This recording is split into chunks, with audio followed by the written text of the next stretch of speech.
Hi everyone, welcome back. So this is a video that I have actually been wanting to do for a while. I've even tried to make it a few times and it just wasn't happening, and so this is yet another attempt that I hope will turn out this time. But I'm not exactly sure why this video has been so prominent in my mind lately, but I just feel like I have to make it, and I don't know if it's related to current events or if it's because of other people in my life that are struggling, or my own personal struggles with dysphoria, and even potentially, dealing with more transphobia because of all the streaming I do now.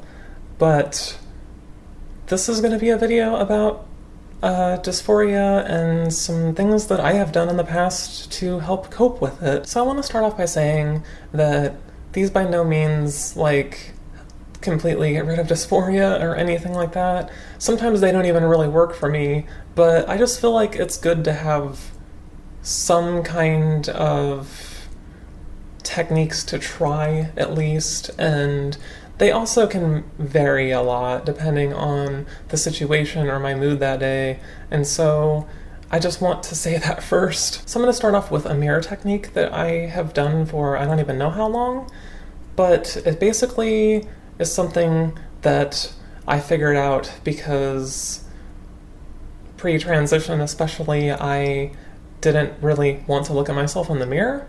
I had a lot of issues with that, and I just hated what I saw every single time, and it just made me feel bad. And so somewhere along the lines, I kind of just figured this out, but I tried to establish more of a positive outlook of myself, so that when I did catch myself in the mirror, what I would do is I would try to focus on some kind of aspect of my physical appearance that I liked, whether it was like an actual physical characteristic that I had, or even if it was just like clothing or something like that, but just something. I usually went towards physical characteristics that I felt were feminine for me that would help to alleviate some dysphoria.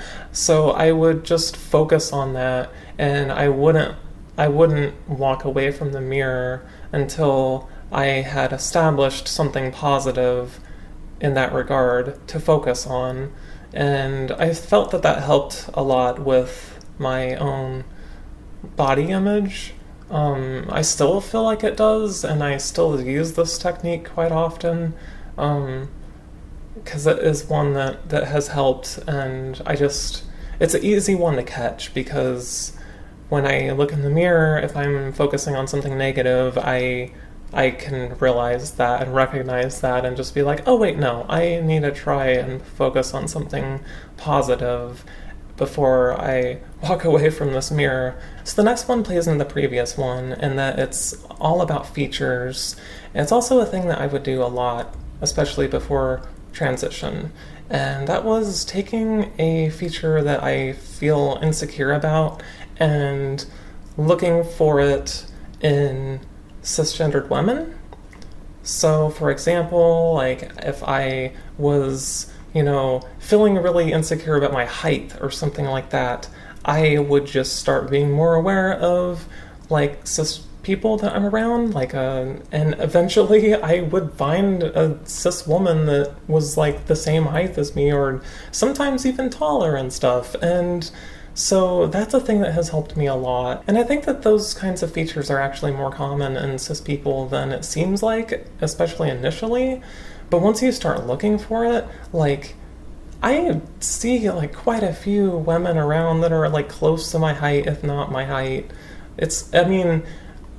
They're few and far between, but I do encounter them way more often than I ever realized I do. And so just trying to find stuff like that just makes you feel not as alone in some regards, especially because the height thing for me, in a scenario in which I'm looking for clothes or something like that, it's I don't feel as alone, because I know that not only are there other trans people that are in that scenario, but there are actually cisgendered people that are in that same exact scenario. That's just a good example, I feel like. But obviously there's others. I've had some in which I felt insecure about like my forehead, for example, and so I would look for that feature, and I managed to find that on, like watching shows and stuff. Other features like a more prominent jawline I have also found in cis women as well. And once I found stuff like that, it helped me feel a lot more secure about my own features. Another one I would do a lot, especially early on in transition and before starting, was meditation. I felt that actually really helped me not only like view myself better and more positive, but it actually helped me calm down in a lot of ways. There were times that I just had a lot of anxiety and things, and it played into the dysphoria, and I was able to calm myself down because I was able to just try and like focus on things that I did like about my appearance, or I would also sometimes take it a little further and try to like picture things that I would like to see out of transition and where I would like to go, and it just helped me to like paint a picture in my mind of what I would like to see out of transition, and it kind of just helped establish a little bit more positive viewpoint. The next one has helped me a lot in combating dysphoria and even depression because they tend to play into each other for me, but that is self-care, and that's a thing that I kind of just stumbled into, which basically comes down to I would just do things that would help me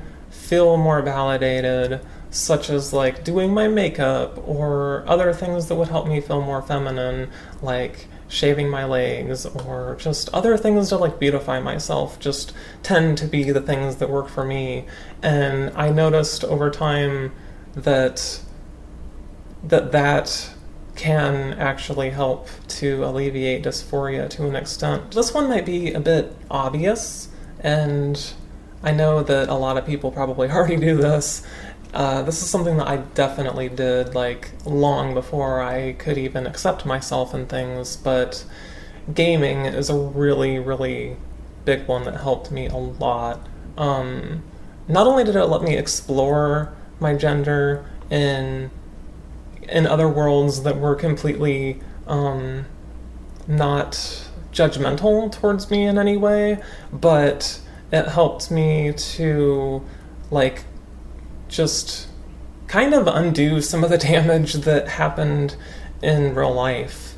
Because if I would have a day that was just horrible at work or anywhere really, and I'm getting misgendered left and right, and like people are using the dead name and all that stuff, which at the time wasn't, because I didn't even know what kind of like a name. I couldn't figure out a name back in the beginning, but basically like all of that stuff happening and then going home and playing a video game, and especially one that I could have like custom characters and stuff like that in, really just helped me a lot, because I would just kind of escape there and actually be able to be like myself, and I could just do whatever and it didn't matter. And so I feel like that's a really big one. And another aspect of that I found was interesting, and this was later on, this was like leading up to when I was a lot more ready to try and come out to people, and especially like my band, which was a big deal because they were like family, and that was a really big challenge for me. But we also played games online together a lot, and so I kind of took the opportunity like early on to just play a character that I wanted to be, which ended up just being the female version of like the characters you could have, and it was subtle enough because we were playing a game which is like everybody's got a bunch of armor on and stuff too, so it's like it's not the most noticeable thing, but I did bring that up after a while, and they did tell me that they noticed it. And so that was just another like little thing that I kind of did, sort of like, I don't know if I was really like trying to test the waters or not, or just see if they were gonna notice or whatever, but like I just liked being in that environment in which like I felt like I could, be myself and still interact with people I knew in real life. So that was another little piece of it that I feel like can be kind of neat to do. And obviously this also works with tabletop games. such as like D&D and stuff, especially if you're like with a group of people that, you know, you're like more comfortable with and stuff, or even maybe out to and all that, like it can still work later on, obviously, too. So the next thing is pretty challenging for me, honestly. It's something that has been pretty hit or miss on whether or not it's helped me, but I have noticed that it has helped me before. It's just that it can definitely go either way. But that's planning out things for transition, and, you know, trying to even maybe take some little steps towards some kind of a big goal. And the reason why that can be so difficult for me is because it's easy for me to get caught up in like that planning and then getting overwhelmed by everything very quickly because of, like, you know, some kind of like a financial issue or like some other logistical issue that just will prevent it from happening as quickly as I'd like, or, you know, making me feel like it might not ever happen at all. So that one is really tricky, but in the right scenario, it can be one of the most, like, helpful things. Back when I took the very first step to reach out to my counselor, which is the first person I ever came out to also, from that moment to actually, like, meeting her and stuff, like, I was really scared, but I also felt so good. Like, my mood was just, I was just like on cloud nine. Doing that stuff really just helped me feel way better, even though, like, the dysphoria was obviously still there and stuff, but I knew I was working towards something that was going to help with that. And so planning can definitely help that way. Like, recently, that's been difficult for me as well. It's been a very big challenge for me lately because with the virus, so much stuff has been shut down and so many things are, like, so unknown that, like, for example, I was getting electrolysis before this virus, like, shut everything down, and I was getting the rest of my face finished up, which really isn't very much left and stuff, but I had also just started doing that after like 3 years of not being able to, and I was just really happy to be able to finally be having that done. But then the virus came along, it shut it down, and I can't do that anymore. And there's also other things that have been affected in a very similar way.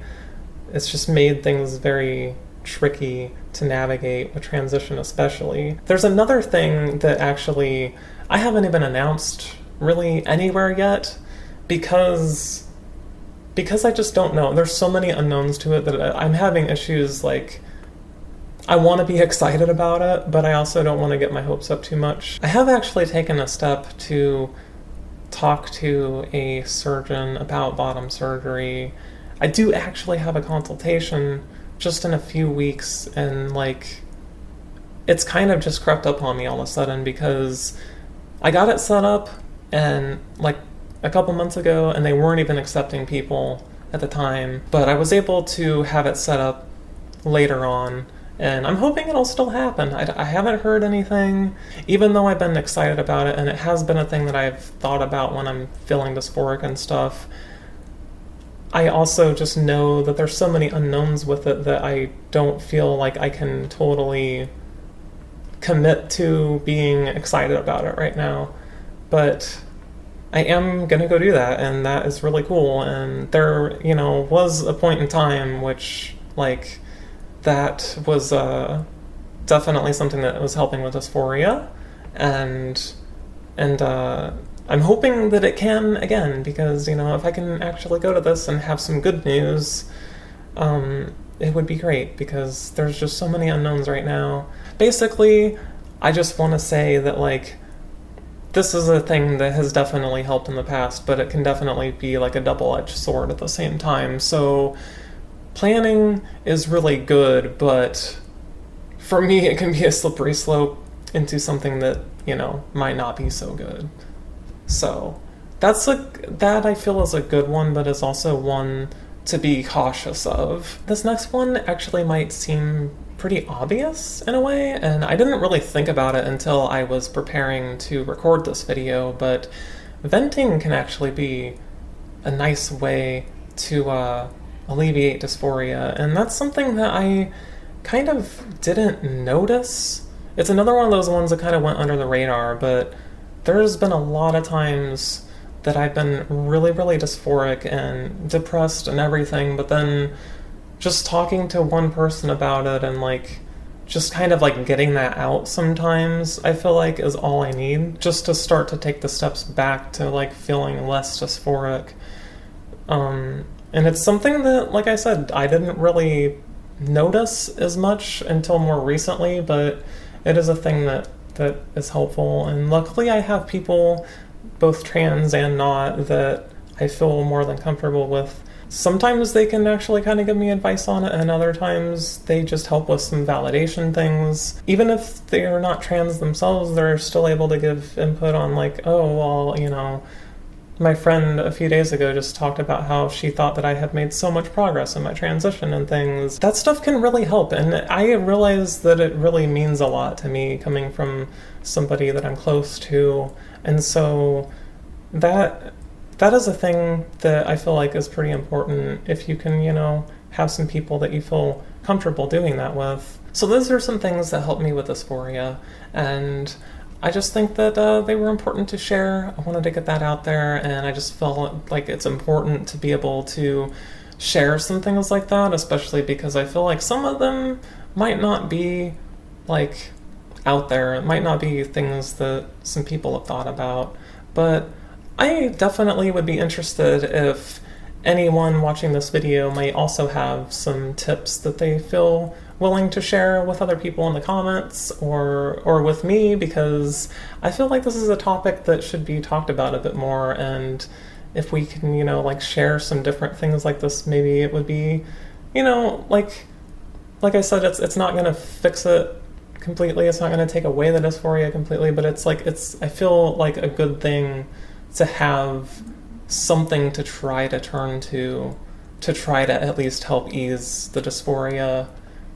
It's like better than nothing. And so I feel like that's why this video has felt so important to me and why I have to make it.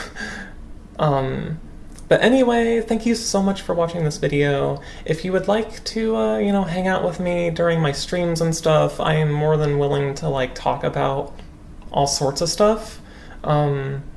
It's a lot of fun. I stream a few different things. Some of them are way easier to chat while I play than others, but I stream quite often at the beginning of the week, usually in the evening, and so definitely feel free to stop by on my Twitch and check that out, or any of the other videos that are, you know, on my channel that are just random or fun or whatever. Like, any of the support I can get from people is very much appreciated, and it helps me a lot be able to continue doing this stuff and feel motivated to continue doing this stuff. And so thank you so much, and until next time, goodbye.